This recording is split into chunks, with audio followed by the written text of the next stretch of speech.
नाज़रीन, धरती टीवी जे ऐलान तहत सिंध जी सकाफ़त जो ॾियारो इल्मु पिरायो सिंध समारोह जी सिरेठ मल्हाइण लाइ भरपूर तयारियूं जारी आहिनि। इन हवाले से सेवण भरिसां जसकम एसयूपी पारां सिंधु दरिया में सकाफ़ती रैली कढी वई। रिपोर्ट करे रहियो आहे सेवण मां धरती टीवी जो रिपोर्टर रियाज़ जमाली।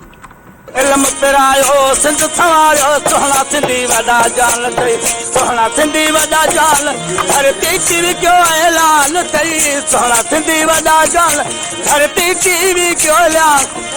इल्म पिरायो सिंध सवारियो सोहना सिंधी वॾा जाल। नाज़रीन, सिंधी मीडिया जो स्लोगन ॾिनो आहे इल्म पिरायो सिंध संवारियो।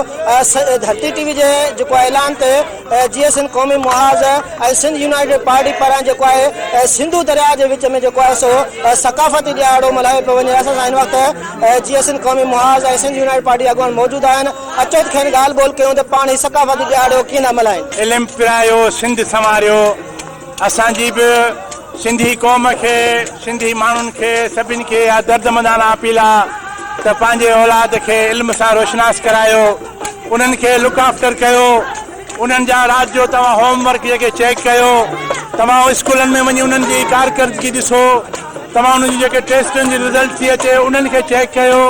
तव्हां ॾिसो त तव्हां पंहिंजे बचड़नि ते जेको ख़र्च कयो पिया त उहो सही राह ते वञनि पिया। असांजो मक़सदु आहे त पंहिंजे क़ौम खे अवेयर कयूं त असांजा ही दरिया ही सकावत ही तहज़ीब ही कल्चर इन्हनि जी मालिकी असांखे करणी आहे। जॾहिं त असां अॼु ही जेको स्लोगन आहे धरती टीवी जेको चैनल असांजो नालो ई माशाल्लाह धरती आहे, धरती सां निभा कंदो थो अचे ऐं हर साल जेको इहो असांजो कल्चर डे आहे मुख़्तलिफ़ उनवान सां डे मल्हाईंदो रहियो आहे। हिन भेरे इल्मु पिरायो सिंध सवारियो जेको उनवान ॾिनो वियो आहे तमामु बहितर ऐं बहितरीनु आहे। ऐं जेको ही असांजो जेको मैसेज वरितो हुयो सिंधी टोपी अजरक वारो सिंध जे कल्चर जो, इहो असांजो हिकिड़ो मूरोसी कल्चर आहे।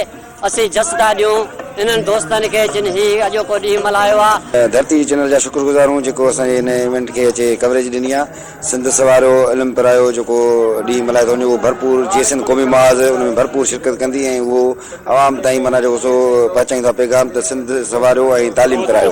जी नाज़रीन, जेके GSN क़ौमी मुहाज़ ऐं सिंध यूनाइटेड पार्टी जे तमामु जूं ॻाल्हियूं ॿुधियूं उन्हनि जो चवणु आहे त धरती टीवी पारां जेको 5 तारीख़ ते इल्मु पिरायो सिंध सवारियो स्लोगन ॾिनो आहे। 5 तारीख़ ते जेको आहे सो ही ईद वारो ॾींहुं आहे, सकाफ़ती ॾियारो भरपूर नमूने सां मल्हायो वेंदो। कैमरामैन शिराज जमाली सां गॾु रियाज़ हुसैन जमाली, धरती टीवी सेवण।